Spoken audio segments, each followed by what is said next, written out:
తెలంగాణ రాష్ట్రంలో ఉన్న తహసీల్దార్ ఆఫీసులు ఆర్డీఓ ఆఫీసుల రూపురేఖలు మొత్తం ఇప్పుడు షెయి సర్కారు మార్చబోతున్నదట. పథకాలు కొలాయించేందుకే పైకం లేదు, బీడి బిచ్చం కళ్ళు ఉద్దెర అన్నట్టు ఉన్నదని ముఖ్యమంత్రి యనమల రేవంత్ సార్ చెప్తుంటే మింగ మెతుకులేదు కానీ మీసాలకు సంపెగ నూనె అన్నట్టు పొంగులేటి సారు అట్లా పొంగిచ్చిండా అంటే ఈనుండ్రి.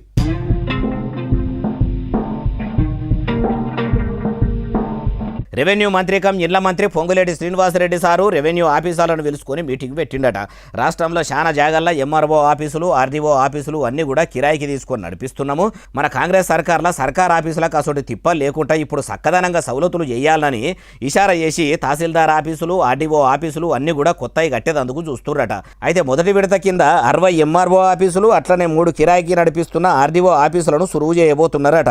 ఇప్పటికే ఆఫీసు డిజైన్లు ఎట్లా ఉండాలి ఏం కథ అని అన్ని కూడా ఆఫీసర్లతోనే అరుచుకున్నాడట.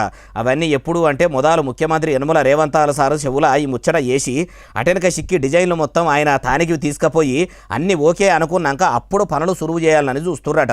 అయ్యా రెవెన్యూ మంత్రి కమ్ ఇండ్ల మంత్రి పొంగులేటి శ్రీనివాసరెడ్డి సారు, ఉదయకు మీ ఇందిరమ్మ ఇండ్ల లబ్ధిదారులు చాలా మంది బిల్లులు పెండింగ్లో ఉన్నాయని బాధపడుతుర్రు.